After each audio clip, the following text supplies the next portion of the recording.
प्यारे बच्चों, स्वागत है आप सभी का एक बार फिर से आपके अपने यूट्यूब चैनल केवी की पाठशाला पे। तो बच्चों, आज के इस सेशन में हम लोग क्लास 8 की जो न्यू साइंस की बुक है क्यूरोसिटी, उसका chapter number 6 pressure, winds, storms and cyclone के कंसेप्ट को समझने वाले हैं। तो बच्चों, सबसे पहला जो कंसेप्ट आपको पढ़ना है वो है प्रेशर का concept. So let's start the chapter. Megha and her brother Pavan are going on picnic. They walk to the picnic spot carrying identical item in their bags. जैसा कि यहाँ फिगर 6.1 में दिखाया गया बच्चों, ये मेघा हैं और ये उनके भाई हैं Pavan. Both are carrying a bag. Okay, दोनों में सिमिलरिटी क्या है बच्चों कि दोनों के बैग में सेम आइटम डाला हुआ है। ऑन द वे, जब वो रास्ते में होते हैं, then Pavan keeps adjusting their his bags and looks uncomfortable. जो पवन है वो क्या होता है कि जब रास्ते में होता है तो बैग को हमेशा एडजस्ट करते रहता है, उसको अनकंफर्टेबल फील होता है अपने बैग से। Megha asks, is there a problem with your bag. जो उसकी सिस्टर मेघा होती है वह पूछती है कि क्या तुम्हें अपने बैग से कोई दिक्कत है, क्योंकि वह बार बार क्या कर रहा है, वह बार बार अपने बैग को एडजस्ट कर रहा है। इस पर पवन जवाब देता है, Pavan respond, yes it is hurting my shoulder.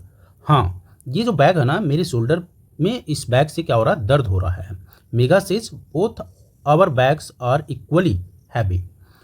Megha कहती है कि दोनों जो बैग है ना वह बराबर भारी है, इक्वली हैवी है। Why does your bag hurt and mine does not. ऐसा क्यों हो रहा है कि तुम्हारा बैग तुम्हारे शोल्डर को हर्ट कर रहा है, जबकि मेरा बैग तो ऐसा कुछ नहीं कर रहा है, मैं एकदम कंफर्टेबल महसूस कर रही हूँ। पवन रिफ्लेक्ट्स फॉर अ मिनट्स। पवन जो है थोड़ी देर के लिए, 1 मिनट के लिए सोचता है और कहता है, परहैप्स, शायद, it is because of the difference in the straps of our bags.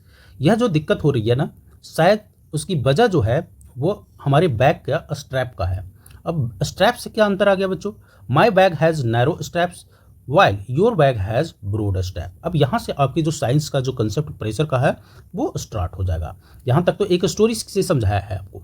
यहाँ पर एक जो बच्चों ध्यान रखना है वो है नैरो वर्ड का और ब्रॉड वर्ड का। तो पवन कहता है कि शायद इसकी वजह जो है ना वो है हमारे बैग के स्ट्रैप में छिपा हुआ है, और हमारे जो बैग का जो स्ट्रैप है वो नैरो है, और जबकि तुम्हारे बैग का जो स्ट्रैप है वो क्या है, ब्रॉड है। कैन द शेप और size of the strap really make a difference? Let us try to find out. When we carry a bag we feel its weight. जब हम कोई बैग को कैरी करते हैं तब इसका वेट हम महसूस करते हैं। उसका रीज़न क्या होता है, because of the force of the gravity acting on our shoulder. ये कीवर्ड को याद रखिएगा, because of the force of gravity acting on our shoulder. ये जो वेट महसूस आप करते हैं वो उसका रीज़न होता है ग्रेविटेशनल फोर्स की वजह से। तो आपने प्रीवियस क्लास में पढ़ा होगा बच्चों ग्रेविटेशनल फोर्स के बारे में। ग्रेविटेशनल फोर्स क्या होता है, कोई भी ऑब्जेक्ट को अर्थ अपनी ओर जब खींचती है उसी को हम बोलते हैं ग्रेविटेशनल फोर्स, यानी force exerted due to attraction. ठीक है, due to attraction of the earth.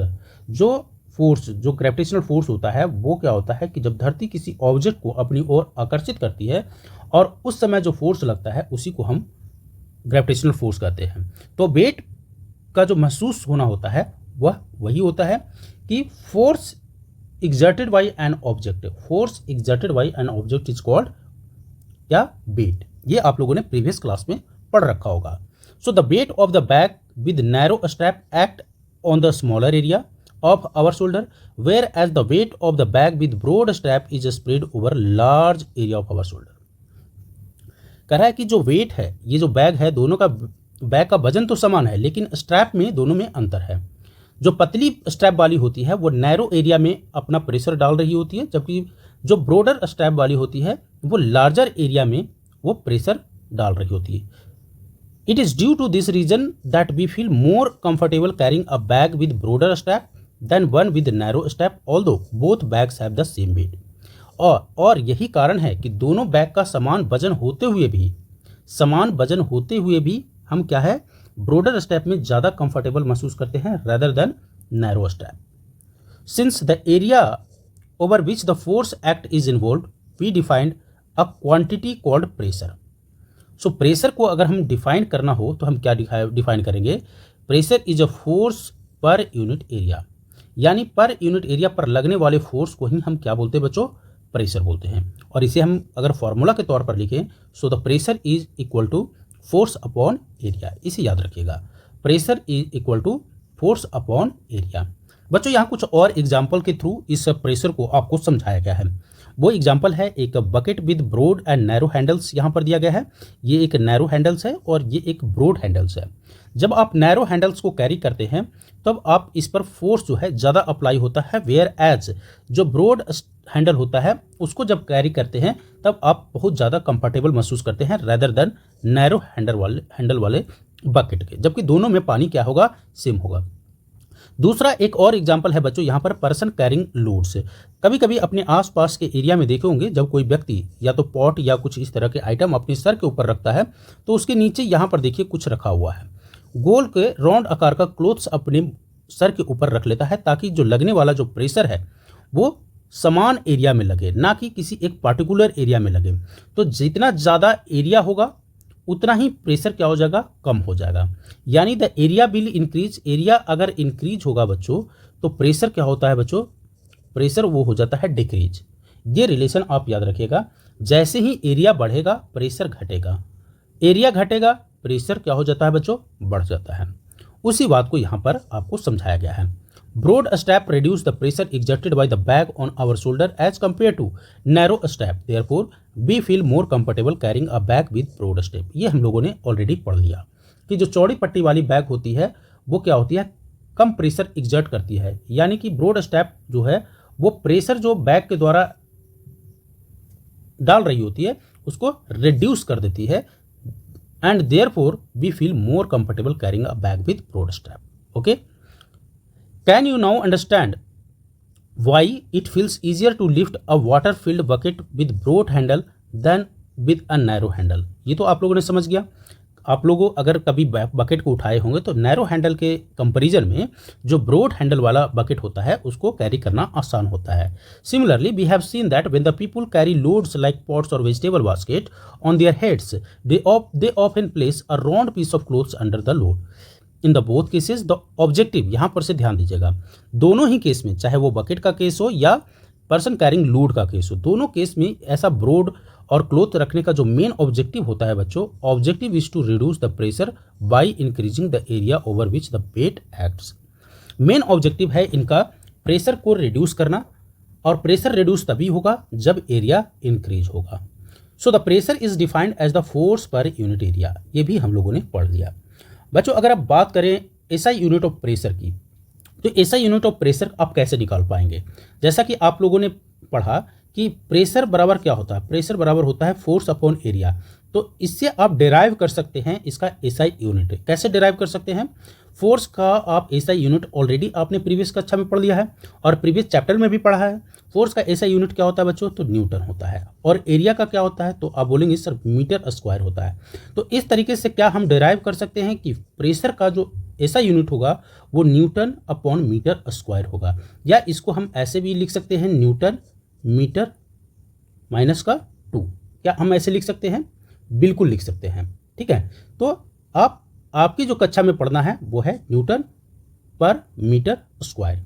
So the SI unit of force is newton, force का एसआई यूनिट न्यूटन होता है एंड एरिया का होता है metre square. Therefore the SI unit of pressure जो होगा न्यूटन पर मीटर स्क्वायर हो जाएगा।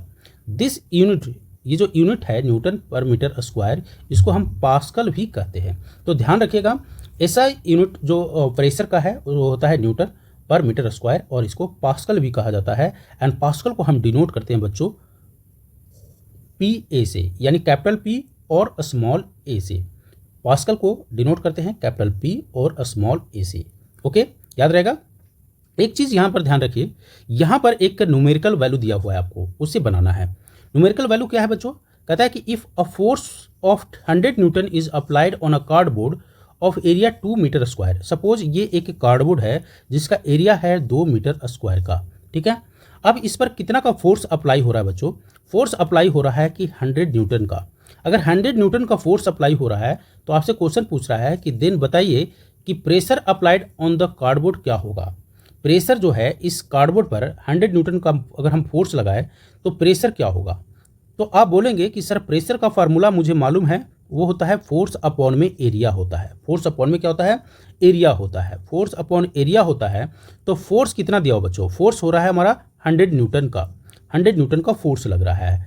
और एरिया कितना है 2 मीटर स्क्वायर का है। तो इससे अगर हम डिवाइड करेंगे तो 50 हो जाएगा, यानी कि जो फोर्स अप्लाई हो रहा है इस कार्डबोर्ड पर वो हो रहा है 50 न्यूटन पर मीटर स्क्वायर का। तो इसी चीज़ को यहाँ डिफाइन किया गया बच्चों। यहाँ पर देखिए pressure is equal to force upon में एरिया, यानी फोर्स कितना लग रहा है 100 न्यूटन और एरिया कितना है 2 मीटर स्क्वायर। सो जो फोर्स अप्लाई होगा, प्रेशर अप्लाई होगा वो होगा 50 न्यूटन मीटर स्क्वायर का। इसी को अगर हम थोड़ा सा और न्यूमेरिकल के एक और सोल्व करके दिखाएं, आप लोग सोल्व करके मुझे बताइए। अगर किसी एक टेबल है और इस टेबल का एरिया 5 मीटर स्क्वायर है, इस टेबल का एरिया अगर 5 मीटर स्क्वायर है और इस पर फोर्स लग रहा है 50 न्यूटन का, इस टेबल का एरिया 5 मीटर स्क्वायर है और फोर्स लग रहा है 50 न्यूटन का, तो बताइए कि इस पर प्रेशर कितना अप्लाई हो रहा है। इसको कमेंट सेक्शन में लिख के मुझे इसका आंसर बताइएगा। एक टेबल है जिसका एरिया 5 मीटर स्क्वायर है और उस पर फोर्स लग रहा है 50 न्यूटन का, याद रखिएगा 50 न्यूटन का फोर्स लग रहा है, तो बताइए कि कितना प्रेशर इस टेबल पर अप्लाई हो रहा है। ज़रूर कमेंट सेक्शन में इसको करके मुझे बताइएगा, ये आपको डायरेक्ट क्वेश्चन आपके एग्जाम में आएंगे। Okay, next, there are many situation in a daily life where pressure plays a role. Conduct the activities given in table 6.1 and record your observation. Explain how pressure influences the mode of action undertaken for each activity. बच्चों यहाँ पर कुछ activity दिया गया है जिसको आपको conduct करना है और वो एक्टिविटी दिया गया है जो आप अपने डे टू डे लाइफ में इसको करते हैं। अब यहाँ पर देखते हैं कि क्या एक्टिविटी दिया हुआ है। यहाँ पर activity number 1, driving an iron nail. तो आपने अपनी दीवार में या किसी लकड़ी के आइटम में कील को जरूर ड्राइव किया होगा। तो कील को ड्राइव करने के अब यहाँ पर जो 2 एग्जाम्पल दे रखा है वो क्या है, मोड ऑफ एक्शन है। मोड ऑफ एक्शन में क्या है, by the head of the nail. अगर हम जो एक नॉर्मल हेड को इस तरह से हैमर से क्या करेंगे, ड्राइव करते हैं और ये पॉइंटेड वाला को लकड़ी की तरफ रखते हैं। दूसरा केस में क्या है, पॉइंटेड वाला को ऊपर रखा गया है, जबकि जो चौड़ी बेस वाला है by the pointed end of the nail से हम हैमरिंग कर रहे हैं। ठीक है, पॉइंटेड की तरफ से। अब बताइए कि आपको कौन सा जो है ईजी होगा और कौन डिफिकल्ट होगा। ऑफकोर्स जो हमारा पॉइंटेड अगर नीचे होगा तभी तो हम जल्दी उसको ड्राइव कर सकते हैं, तभी तो उसको हम जल्दी ड्राइविंग कर सकते हैं। ये वाला केस में तो गलत हो जाएगा। रीज़न क्या होगा, क्योंकि यहाँ पर एरिया जो है एरिया ज़्यादा हो जा रहा है और एरिया जब ज़्यादा अप्लाई होगा तो प्रेशर क्या होगा, एरिया ज़्यादा तो प्रेशर कम और एरिया कम तो प्रेशर ज़्यादा। यही कारण है कि जो दीवार साइड या लकड़ी की साइड में लगने वाला जो किल का जो पोजीशन होना चाहिए वो पॉइंटेड 1 होना चाहिए, ताकि एरिया कम लगे तो प्रेशर ज़्यादा एग्जर्ट हो। एरिया कम होगा तो प्रेशर ज़्यादा एग्जर्ट होगा तो जल्द ही क्या हो जाएगा, वो दीवार में चला जाएगा या लकड़ी में चला जाएगा। In the same case cutting of the Apple, यहाँ पर एप्पल काटा जा रहा है। एक सीधी साइड से जो नाइफ होता है उसकी position using the sharp edge वाला जो साइड होता है उससे कट किया जा रहा है, दूसरे जो ब्लंट साइड होता है, जो ब्लंट एज होता है उससे काटा जा रहा है। तो अब आप बताइए कि कौन से साइड से काटने पर आपका एप्पल जल्दी कट जाएगा। आपको यहाँ पर लिखना है, उसका रीज़न क्या है, सेम रीज़न है एरिया, सेम रीज़न होता है एरिया। एरिया अगर इंक्रीज होगा तो प्रेशर क्या हो जाता है बच्चों, डिक्रीज होता है, और प्रेशर डिक्रीज होगा तो कटेगा जल्दी, नहीं कटेगा। सेम रीज़न होता है। अब उसका यहाँ पर आपको बताया गया है क्या, what can you conclude from your observation. जो आपने टेबल 6.1 में आपने देखा उससे क्या कंक्लूड कर पाते हैं कि we conclude that when the area over which a force applied is smaller. अगर एरिया जिस पर फोर्स आप अप्लाई कर रहे हैं अगर वो स्मॉलर होगा then resulting pressure is higher. अगर एरिया स्मॉलर होगा, जहां फोर्स आप अप्लाई कर रहे हैं वहां एरिया स्मॉलर होगा तो प्रेशर क्या होगा, ज़्यादा होगा, making it easier to do certain task. तो इस तरीके से एरिया अगर कम है प्रेशर ज़्यादा होगा तो किसी भी काम को करने में आसानी महसूस होगा। And this is why it is easier to drive a nail.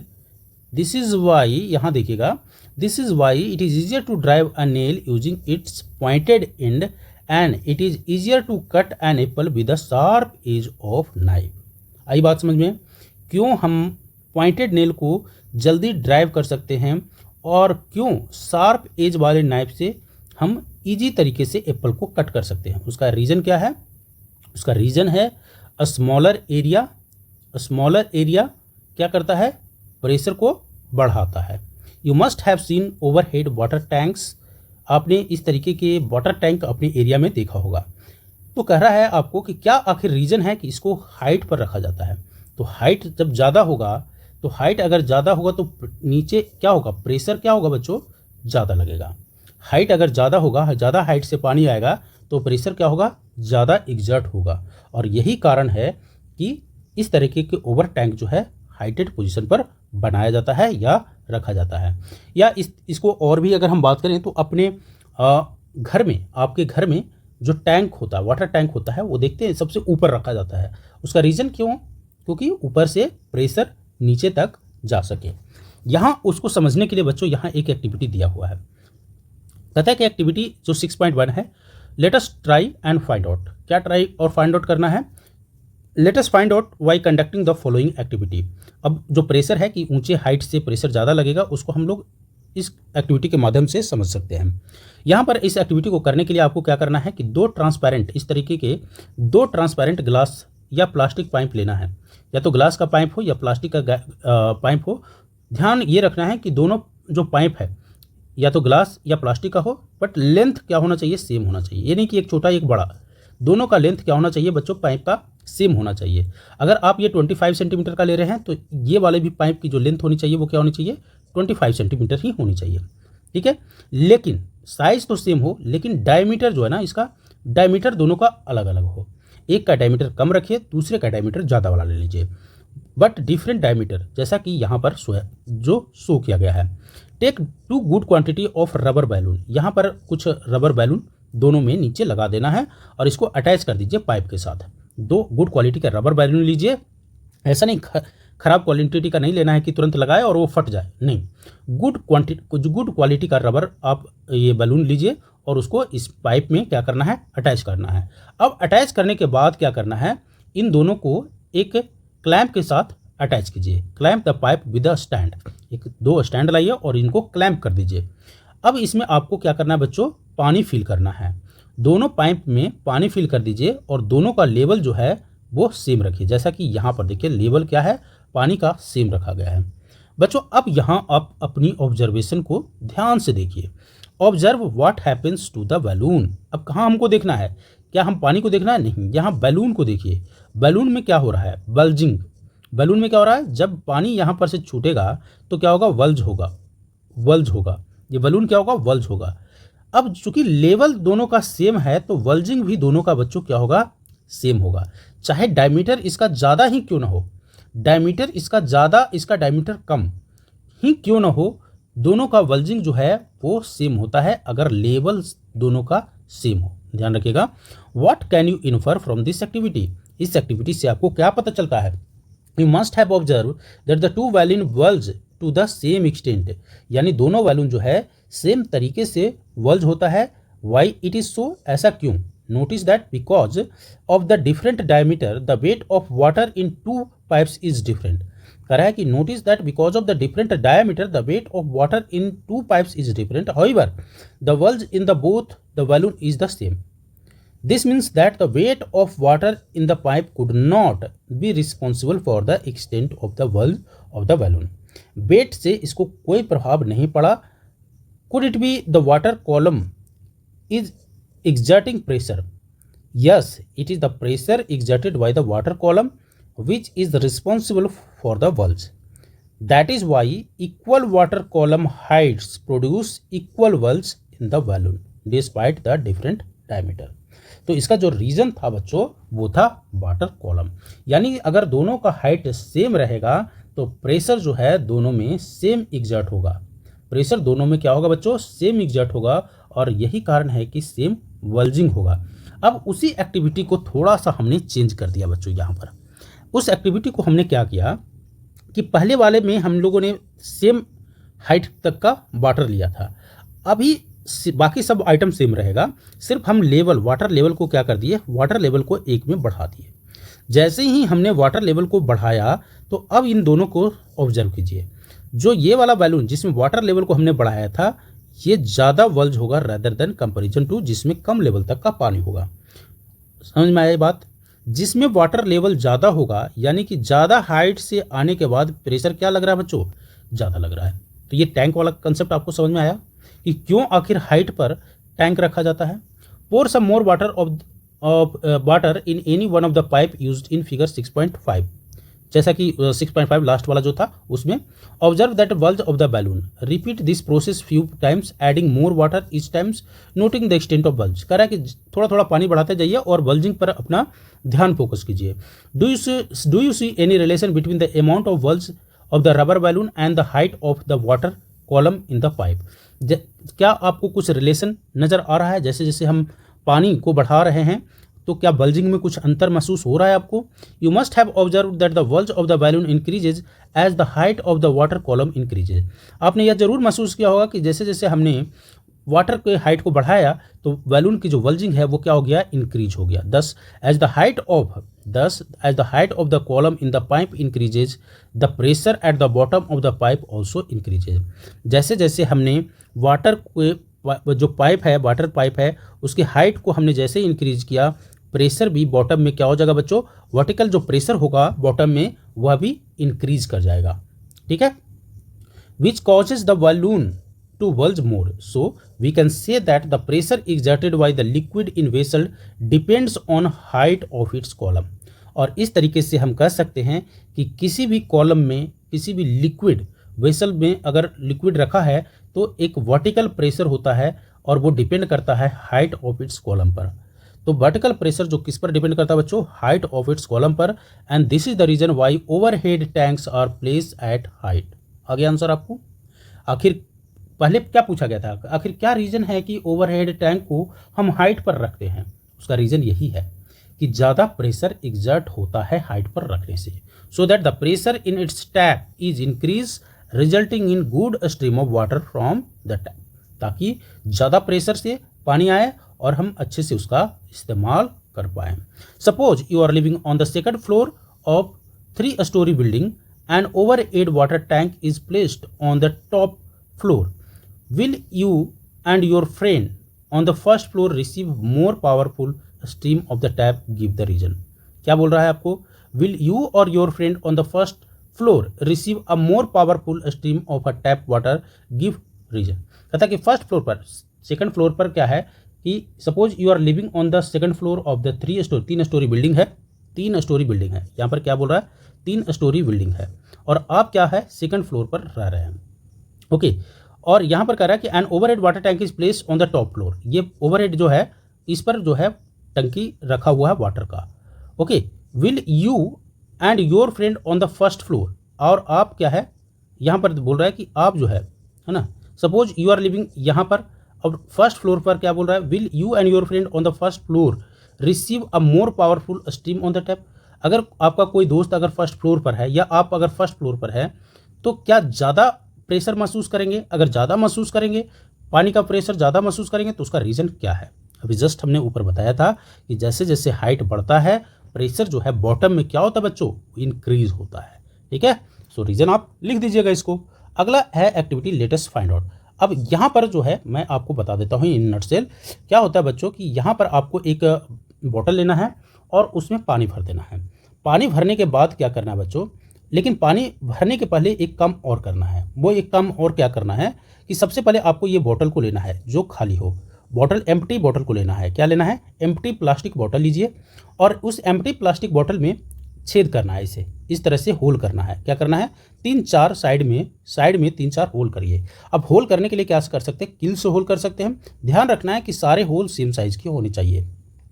अगर आपसे नॉर्मली होल नहीं हो रहा है तो आप क्या कीजिए? उस कील को थोड़ा सा गर्म कीजिए। ध्यान रखिएगा ये एक्सपेरिमेंट अपने से सीनियर को साथ में रखते हुए करना है या अपने टीचर के सामने करना है। गर्म कील को इसमें जैसे ही सटाएंगे तो होल हो जाएगा और सेम साइज़ का होल करना है साइड में, ये बात को ध्यान रखना है। अब जब होल हो जाए तो अब इसको क्या कीजिए कि टेप के, ट्रांसपेरेंट टेप से या कोई भी टेप से इसको, इस जो होल है इसको बंद कर दीजिए। बंद करने के बाद इस बोतल में पानी को भरिए। पानी जब भर जाए एक लेवल तक, अब उसके बाद इस जो होल है जिसको आपने टेप से बंद किया है उस टेप को हटा दीजिए। जब टेप से हटाएंगे तो आप देखेंगे कि साइड से क्या होगा? एक फव्वारे की तरह पानी गिरना शुरू हो जाएगा। अब अभी तक आपने देखा था कि पानी का जो फोर्स अप्लाई हो रहा था, जो लिक्विड का जो फोर्स अप्लाई हो रहा था वो वर्टिकल फोर्स अप्लाई हो रहा था, लेकिन अब आप देखेंगे कि ये जो फोर्स है वो हॉरिजॉन्टल फोर्स भी अप्लाई हो रहा है। तो इससे आपको क्या कंक्लूजन निकला बच्चों कि लिक्विड जो है वो horizontal as well as vertical pressure भी एग्जर्ट करता है। ये बात ध्यान में रखना है आपको कि लिक्विड जो होता है वो वर्टिकल के साथ साथ हॉरिजॉन्टल, यानी लिक्विड सभी डायरेक्शन में, in all direction, so liquid exert it's pressure in all direction. यहाँ बात आपको ध्यान रखना है कि इनफैक्ट लिक्विड जो होता है वो एग्जर्ट्स करता है प्रेशर इन ऑल डायरेक्शन। बात याद रहेगी, याद रखना है बच्चों कि लिक्विड जो है वो हर दिशा में प्रेशर को एग्जर्ट करता है। यहाँ बच्चों आपने कभी सुना है, do you know that the base of the dam is much broader then the top. कभी डैम आपने देखा है, जो डैम होता है उसकी बेस जो होता है ना कुछ इस तरीके से, जैसे जैसे आप नीचे जाइएगा वो चौड़ा होते चला जाता है। उसका रीज़न क्या होता है बच्चों? रीज़न होता है कि एक तो पानी का यहाँ पर देखिए कि वर्टिकल प्रेशर एक लगता है, और दूसरा पानी चूंकि क्या है, लिक्विड है, तो पानी क्या होगा, एक तो वर्टिकल प्रेशर रिलीज करेगा, दूसरा हॉरिजॉन्टल प्रेशर भी रिलीज करता है। और इसको सपोर्ट करने के लिए, सस्टेन करने के लिए ही क्या होता है, इसकी बेस जो है जैसे जैसे नीचे जाएगा ये चौड़ा होते चला जाता है इसकी बनावट। The water stored in the dam exert pressure horizontally on the side walls of the dam and vertically on the floor due to its height of the water level. The pressure which act horizontally is very large near the bottom. Thus to withstand the pressure, इस pressure को ताकि झेल सके, इसीलिए जो इसका base होता है वो क्या होती है, चौड़ी बनी होती है। तो अगर आपसे पूछे कोई कि डैम का बेस चौड़ी क्यों बनाई जाती है, तो आप कह सकते हैं ताकि यह जो है डैम वाटर के हॉरिजॉन्टल प्रेशर को सस्टेन कर सके। आई होप यहाँ तक बच्चों आपको समझ में आया होगा। नेक्स्ट क्लास में हम प्रेशर एग्जर्टेड बाय एयर और साइक्लोन के कंसेप्ट को हम लोग समझेंगे। उसके अलावा फॉर्मेशन ऑफ विंड भी देखेंगे और भी कुछ जो कंसेप्ट होगा उसको समझेंगे, और आपके चैप्टर में जो क्वेश्चन दिया गया है उसको भी हम लोग देखने का प्रयास करेंगे। सो बच्चों, अगर आपको यह सेशन अच्छा लगा होगा तो वीडियो को लाइक, शेयर, और चैनल से अगर नहीं जुड़े हैं तो चैनल को सब्सक्राइब कर लीजिएगा। फिर मिलते हैं इसके नेक्स्ट पार्ट में।